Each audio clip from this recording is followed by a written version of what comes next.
नमस्कार, मैं अशोक व्यास हूँ। कार्यक्रम वाइड एंगल विद अशोक व्यास है। वाइड का मतलब बहुत बहुत बहुत दूर तक का स्कोप रहता है बातचीत में। And today what we are discussing relates to us. Us meaning all of us are a student of life, but there are some people who are more keen on observing, not only observing but also giving themselves the opportunity of participating in certain adventurous sort of twists and turns in terms of their career, in terms of their exposure to life. And I have the way welcoming someone who what he has done. Let me first welcome Lalit Shah, and then we continue. Namaste, Laliti. Namaste, namaste. Thanks for the opportunity. So we came up with this title, "Student of Life," for someone who is currently serving with the federal government in America. You were in America. You were well settled with a company which is quite well known. You had your own house, and then you decided to go back to India. There was some opportunity which you felt was calling you, and there also these are the big name: IBM, Microsoft, Price Water Cooper. Uh, hmm and then you shifted to Bridge International Academy, uh, quality education, and of course then you're back to America. So in brief, when I talk about your journey in the context of change versus growth, so time of course brings a lot of uncertainties, and all of us experience changes. So going beyond the experience of the professional journey that you already have, let us begin with the early days of Lalit Shah. Uh, what were you expecting to accomplish that would give you satisfaction and joy? Right. Okay. I mean, this whole concept of satisfaction, joy, happiness has definitely changed over time, right? I mean, as pretty much, I guess, everybody goes through their journey as you grow through life, as you have different experiences, and then you kind of change that definition. But yeah, early on, if you think about when I finished my college in the 90s, early 90s, uh, and kind of trying to get into the field again, uncertain of what is it that I want to do, right? Because even back then there was education, and then there's like, okay, some direction on what you could do or whatnot.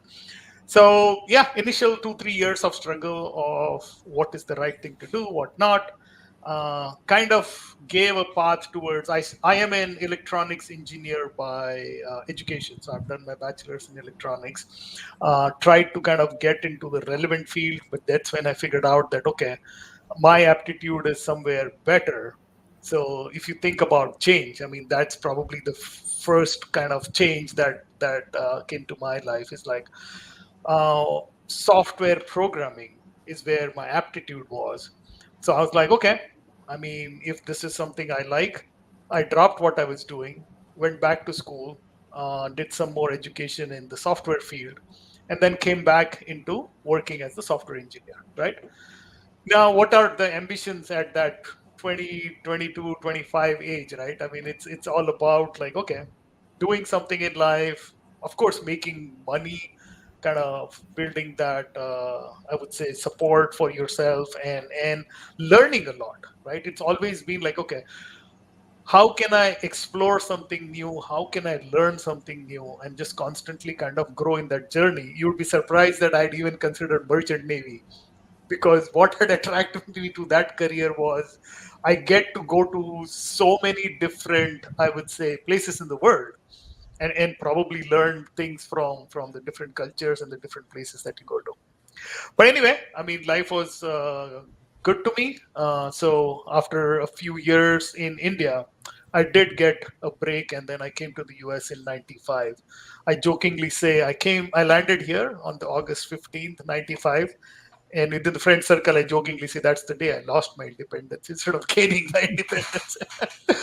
But yeah, yeah. I mean, at that point, yeah, it was like, okay, exploring, learning, finding what is different in the world and how do you open up your mind to something new and different. Okay, so learning is the word that I pick, and I move from there to your journey in terms of, in general, most of us think that if I'm financially settled, I can provide for my family, and there are comforts that have become necessity nowadays, and that's it. I mean, generally speaking, many few of us at that point think about the other dimension of life when we talk about change versus growth. So sometimes you feel that you have grown maybe in the hierarchy of your corporate life, yet you feel there is something is lacking. Uh, uh, Not exactly talking about you, but in general. So how do you, based on when you reflect, the what is it that makes life meaningful or sustains that jest, uh, and what did you learn, because you came across quite big wigs in your field. True, true. And I think you make a very good point on the concept of learning, right? I mean, what did you learn? Or the concept of growing, right? I mean, growing to some people is relevant as a career path, right? That you grew in the company, and then you got more responsibilities, and you started getting higher positions, and you did whatnot, right? But for me, growing has always been relevant as in growing from different points of view. So I'll give you an example, like, okay, how experiencing new cultures, or how experiencing new ways of life, or meeting completely different people kind of opens up your mind, right? I mean, till the age of 21, 22, part of like a middle class family in a small town, exposed to very little, right? So that's how your base grows up. I mean, you have your value system, you have your right and wrong, you know very little about things that are going on, because again, there was no exposure to a lot of media. You read a newspaper here and there, whatnot, right? And then suddenly, when you come to a country where everything is very different, that's where the growth happens in my mind. That's what I think, right? It opens up your mind. It opens up your mind in several ways, saying that, okay, at the end of the day, a human being has certain values, certain things, and they somehow are the basic ones. Yeah. But how do you look at life, right? Allow me to sort of Uh-huh. interject my angle of query. When you say that knowing about different culture helps you in growing, or as the term diversity is frequently used in America also, and that there is diversity training also in Right. certain offices, but then that becomes a little academic, etc. But personally, the way you are saying, what details you can share with us in terms of what you observe about some other culture, and then in your mind probably you compared it with what you had seen or you were accustomed to in your culture, and you probably might have done some sort of introspection which helped you in appreciating life with a different light, something like that. Yes, definitely. I mean, a lot of examples come to mind, but the simplest example that comes to my mind is dignity of labor, right? As in concept. And that stuck with me like forever. I mean, even now. And coming from, again, I mean, back then, back in India, I mean, we still were struggling with probably the casteist culture, and we are like, okay, there are hierarchies in the system, and somebody can do this work, but somebody cannot do this work. And within a family, again, you have all these hierarchies that, okay, women are supposed to do this, men are supposed to do this, etc., etc. And you come to a Western country, and now suddenly that whole concept of who does what, or that whole thing about, am I ashamed of doing thing, am I proud of doing thing, I mean, those things just go away, right? I am as comfortable flipping burgers at McDonald's as I am comfortable kind of carrying your trash, or I am working in a white collar job, right? There is no kind of, I would say, demeaning to that. Okay, why are you doing this work, right? And I mean, that was one big revelation on, like, okay, how do you kind of bring, I would say, I mean, uniformity to, like, work as work, right? You are doing something, do it the right way, and there is no shame in doing one thing or the other. So yeah, I would just want to throw out that quick example. Yeah. So you were enjoying America in terms of learning about other cultures, and probably there must have been some people whom you looked up to as mentors. So, uh, was there anything specific that from one-on-one communication, or somebody came to give a lecture in your corporate setting, whose points sort of help you in perceiving life with slightly different light?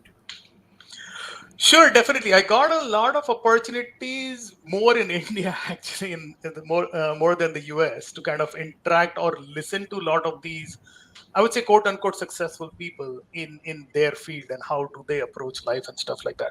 But yeah, I mean, a lot of my managers or mentors in the US definitely kind of allowed me to grow or think at like things differently. One thing that sticks to my mind, and it's again something that the federal government also does, is trust but verify, right? And I was like, what's the point? I mean, if you trust, then you just kind of let it go. And then my manager used to say, I know, Lalit, but when things are a little bit kind of tricky or critical, you should trust people to do it, but then you should use your intelligence to kind of verify it, right? Things like that. I mean, the other thing that has definitely stuck with my mind with another of my mentors was, when things are urgent and critical, slow things down. Our tendency in life is, when Push. things are urgent or something is on fire, there will be so much pressure of like, oh, come on, do this. Like in my world of software programming, I mean, push the code to production, just solve this issue. And he would be like, this is the time to just slow everything down and check everything that you're doing, because in this rush you are going to mess things up even more, right? So those kind of things have definitely kind of stuck with me. But I would say, as far as speakers are concerned, I had a really good opportunity to kind of listen to cricketers. I had an opportunity to listen to Kapil Dev, and then also to Rahul Dravid, and different things that really kind of made. With with Kapil Dev, it was like, how do you live or kind of come across without any filter, very transparent, right?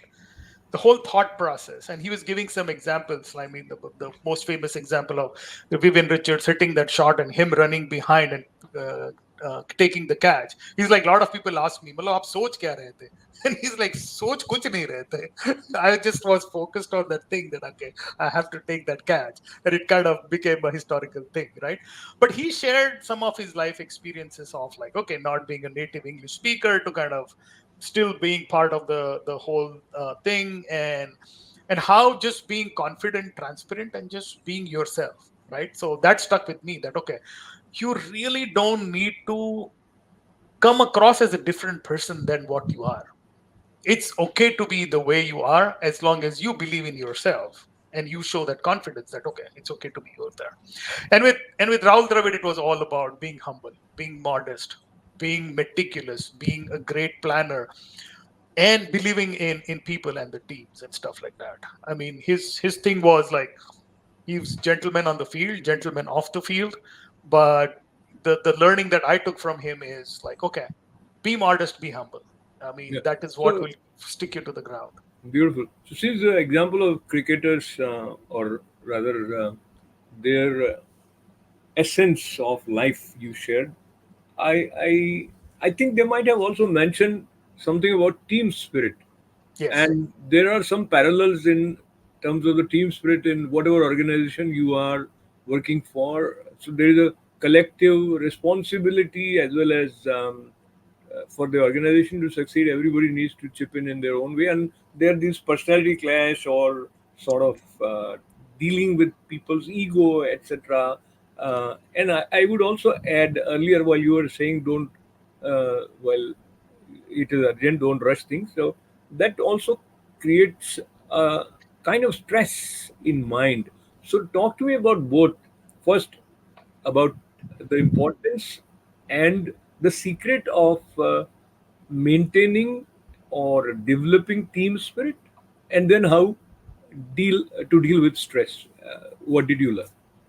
Ah, okay. Right. I mean, so see, the team spirit topic, I mean, has been dealt in different ways. There is like and number of books written about it, whatnot, and then the definition keeps changing. It was servant leadership. Now I think it is something else, this, that, whatnot. But at the end of the day, in my mind and in my experience, it boils down to trust. And how much do you trust people to kind of get things done? How you're able to kind of either delegate or lean on each other. That is very important.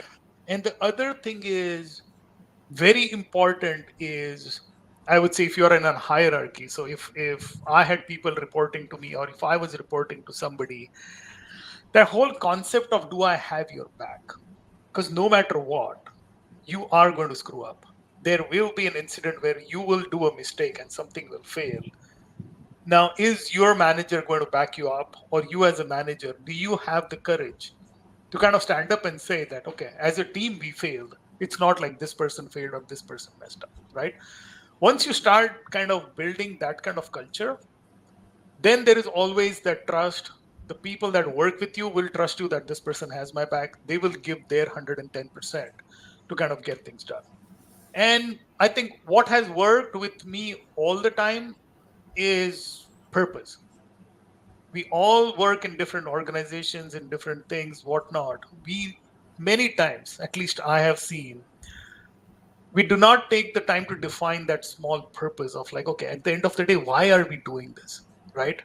Because you are in different kind of hierarchies, right? I mean, you could be reporting to a vice president who has a bigger vision of what's going on or whatnot, but I have a programmer who is reporting to me who has no clue.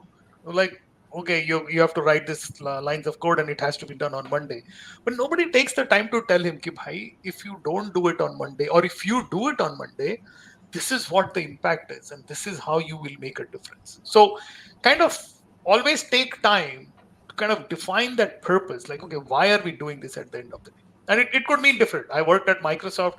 At the end of the day, Microsoft was building products which then again help everybody to kind of become productive, right? And then maybe you're working in a different client company where you're helping them either grow their business or whatnot, whatever it is, right? um, I mean, yeah, if you allow me, I can talk a little bit about that purpose part on how Bridge International Academies as the company Yes, well, allowed yeah, me to do that. yeah. Since you you use the term allow me, of course you are allowed, but I will seek your permission to indulge in another Sure. side, and then we come to this, and that relates to accountability. So the different personality types, interpersonal relationship on workplace or socially, uh, in certain matters there is a sense of accountability, and if the the general notion is, if you question people or you are critical about them, then you would displease them. And if you want to be in a good book of people, then you will ignore, avoid telling them upfront what is it that they did wrong. No, that as an experienced person, in terms of being on both sides of management, how that fine balance is arrived where the accountability is established without rubbing them in a way which kind of causes some bruise or Right. Okay. I mean, some of my answers probably will be cliche in this one. Me personally, I'm a very non-confrontational person. I do not like confrontation. So I would lean towards not confronting as much. In this case, I mean, so the hypothetical example would be somebody in your team screwed up, right? And at the end of the day, that person needs to be told that, okay, I mean, you screwed up, this is how you screwed up, this was the impact, and then this is, of course, there is some consequence to that whole thing. Now, how do you go about doing that, right? Now, if it's like the first time or very like few times that this person screws up, then I would definitely kind of take them out for a quick tea or a coffee, sit them down and say that, okay, let's go over the situation. What helps is objectifying this conversation, right? How can you make this conversation less personal, right? You do not, you try to kind of make that conversation where you're not attacking the person, you kind of focus on what went wrong as far as the work was concerned, right? And if you're able to kind of make that distinction, or that objectifying that whole thing, then that conversation becomes a little bit more easier, right? Because you're not attacking the person. And I mean, everybody's good at something, everybody's bad at something. Maybe you put the wrong people in the wrong place, you are going to screw up, right? So that's an opportunity for you to say that, okay, maybe this person, I should kind of use this person's talents to do something different.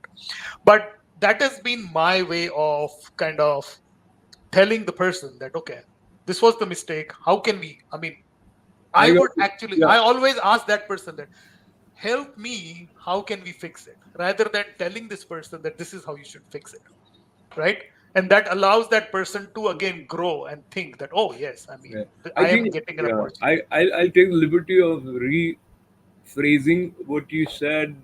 Tells me that you uh, you respect the person for Yeah, what he or she is, and you create an environment where what you are communicating, there are more chances of that being received in the right spirit, and so the person is disarmed with friendly sort of feel, if I use right, that word. right, that And shield of defense is taken away. yes, yes. So Yeah, now we move towards something which you found yourself quite passionate about, and that was your 5 years with Bridge International Academy, quality education. What was it, and how it relates to your purpose, or why was it more satisfying than the other big companies that you served? right, right. Yeah, so I mean, this 5-year journey kind of tells a lot about different things: purpose, change, growth, I mean, all of these things, right? And then I mean, stop me if I am, because I'm so passionate about this topic. Sometimes I kind of go overboard. So feel free to interject if you want to kind of switch into a different direction or whatnot. So this company is a good example of change also. I mean, I was with a company in Chennai, and kind of on a pretty like big position. I was the senior vice president of like three different companies, managing a big company thing of 900 people. I had to travel. I was kind of at some point I was getting a little bit, I would say, bored of the travel and doing the same old. And then this company actually approached me, and my initial thought was like, I mean, I don't know what's going on. Like a small company, they're saying that they do some quality work with education, this, that. They were pretty, I mean, perseverance in kind of making sure that they give me an opportunity to talk to the CTO, and that's when I was like, okay, this kind of makes sense. I mean, and then this was like, okay, again, a good example of a change or an opportunity is coming to you. Now, what do you do with it, right? The things that go in your mind is, I'm sitting on a cushy job, very senior, nicely paid, all of that. Do I want to drop that and get into a job which is like, I mean, I would say hierarchy wise, it is not as high. Money probably similar or less, but different opportunities and different things to do. And I'm like, okay, let's go ahead and do it. Right? Why not?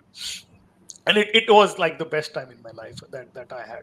So quickly about the company, the Bridge International Academy, now it is called New Globe Education. The founders, they are Americans who are based in Kenya. Their whole purpose was, how can we bring quality education from K to 12 to people who are underprivileged, right? Who do not have the means to kind of pay for a private education or all these fancy schools and whatnot, but still able to do it and do it with technology, right? And I mean, in the first couple of times that I met them, I was like, no, this is something that is completely groundbreaking that are doing. So I joined them, and it definitely was. I mean, so we were in like, we started with a couple of countries, and now we were in like Nigeria, Kenya, Liberia, Uganda, now in Rwanda also, and all of that. And that, what I learned a lot of things is pushing your boundaries. So that's where I would say, where does the whole growth come apart, right? Now, a lot of people will challenge that, okay, you are going to a country like, say, Liberia. I mean, nothing against Liberia, beautiful country, full of natural resources. But again, they just came out of civil war. So basic electricity, basic connectivity, all of those were challenges. Now, how are you pushing technology in that kind of an environment to make a difference, right? Just helps you think very differently. Like, okay, I want to kind of build technology, architect something that will work for this kind of an environment. So your whole thought process of your 15 years of learning, of you throw money at technology and you can solve problems, goes out of the door. Now you have to think completely differently. So that's like the growth part of it. But I would say the most rewarding thing was the meaningful or the purpose, right? At the end of the day, you go to work, you did something, and then in the evening or before like you're sleeping, you kind of think about how your day went. And you question like, okay, what did I do today? I mean, did I do something meaningful? Was it worth it? And this is the first time in my life I would sleep every day saying that, okay, I have touched something somewhere, right? I mean, and some of the examples which were like the proof of it was like, I'll take an example of Kenya. So Kenya has this education system of like when you go from middle school to high school, you have to pass an entrance exam. And if you pass the entrance exam, that decides whether you'll get a good high school or not, right? Now, our kids, as in the Bridge International Academies who would go through our education, year over year, we saw that progress on how many kids were able to kind of get to that level, beat private school kids, and be successful. Now, Very nice. when you see that, you're like, oh my God, I was responsible in a very small part to make that change, Yeah. right? So, Lalji, I'll have to interrupt you. I think when you face certain challenges willingly and you are able to overcome and offer something of value to another human being wherever he is, it as a human we feel good about it. If I take that from you, and I think I'll go to one Hindi film song to conclude this session, and then we'll have another one with you. वो एक गाना था कि तुम बेसहारा हो तो किसी का सहारा बनो, तुमको अपने Right. आप ही सहारा मिल जाएगा. तो बेसिकली किसी को खुश करना मुझे लगता है मनुष्य को प्रसन्न करता है अंदर से. We somewhere are probably one interrelated whole. So Lalit ji, I appreciate you sharing this valuable wealth of your insightful experiences, and we would continue from the other aspects of your life where we talk about India and America. America.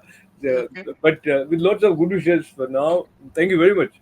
Thank For, you. Thank you for for the opportunity.